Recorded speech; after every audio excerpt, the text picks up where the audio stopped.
Hi there, welcome to Jalan Kebana. You know what? Whenever Jogja comes up, people always mention Malioboro, the Sultan Palace, and maybe Taman Sari. But have you heard of the spot that was actually named the most beautiful village? And it got so much incredible historical value. Yeah, this is the heart and the soul of the city. And you'll find the real Yogyakarta right here. Well, this is it. Welcome to Kotagede.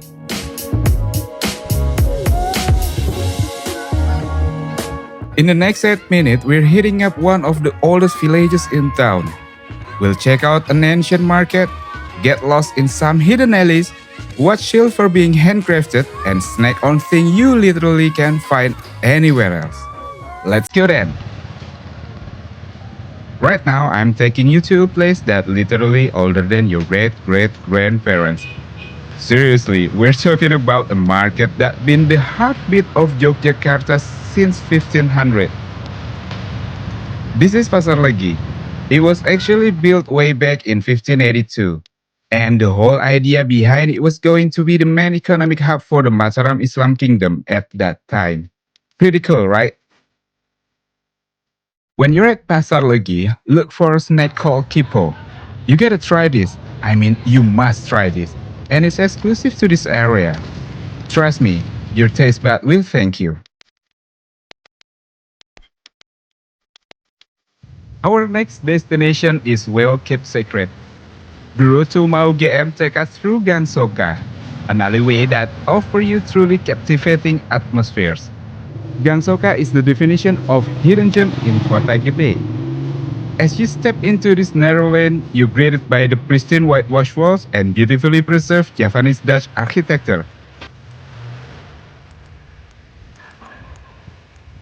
The atmosphere is so quiet, incredibly photogenic, and feels like a peaceful escape from the city hustle. And honestly, it's probably the most aesthetic spot in all of Kotagede. This is traditional house that's been standing for over 200 years. It's tucked away in the narrow alleys of Kotagede. And here we are, the Oma UGM. This place is a total vibe. It's a basically beautifully restored heritage house that survived the 2006 earthquake. Walking inside feels like you just stepped into a time machine. It's super peaceful, full of history, and honestly, every single corner is a photo op. So if you are in the Kota Gede, you cannot skip this spot.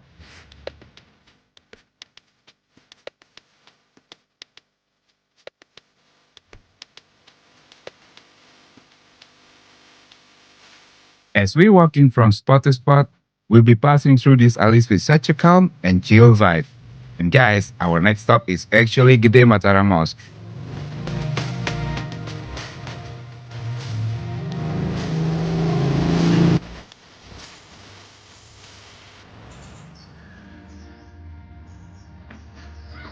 And here we are. We just stepped into the main courtyard.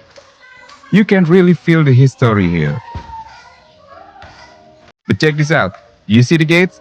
They actually look like Hindu temple architecture, which is not a deep history of Java. And right over there is something you don't see every day, a sundial. Yeah, they used this centuries ago to tell the time for prayer just by looking at the shadows. It's like a piece of ancient technology still sitting right in front of us. Between the giant banyan trees and this sundial, it really feels like every corner of this place has a story to tell. Right behind this mosque lies the royal cemetery of the Mataram kings. This is the final resting place of the Panambahan Senopati, the founder of the Mataram Islamic Kingdom.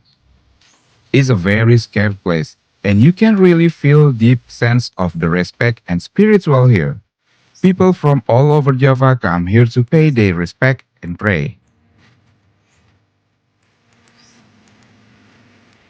Now, if you want to enter the tomb of Panambahan Senopati, there's a unique tradition you need to follow. You actually have to wear traditional Javanese attire like jari closed, and camera are not allowed inside. It's all about preserving the sanctity of the tradition of the kingdom. It's such a powerful way to keep the history alive.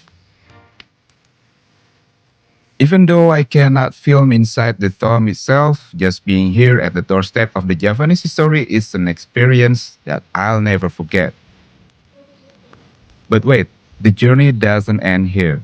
Just a short walk from the mosque, there's a hidden gem tucked away in the narrow alleys. Let's go check it out.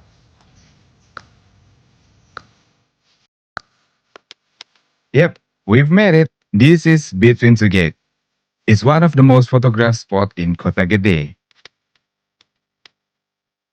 What's really special is the name Gang Rukunan, which means the Alley of Harmony.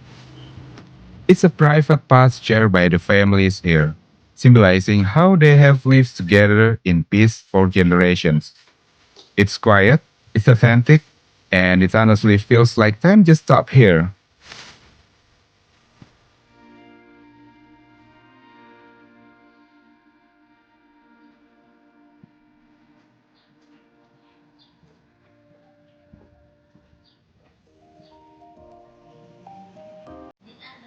Here's a tip for you when you visit.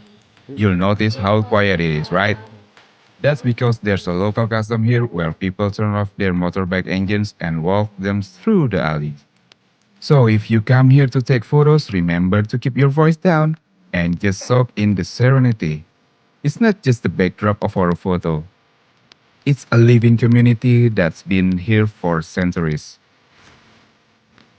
It's like time just stopped here, but before we head home, there's one more thing Kota Gede is famous for. Yeah, it's silver. You cannot talk about Kota Gede without mentioning its silver. This place is world renowned as the Silver City of Indonesia. To wrap up our journey, we stopped by Ansor Silver. It is one of the most legendary silver workshops in Kota Gede. This place has been around for decades.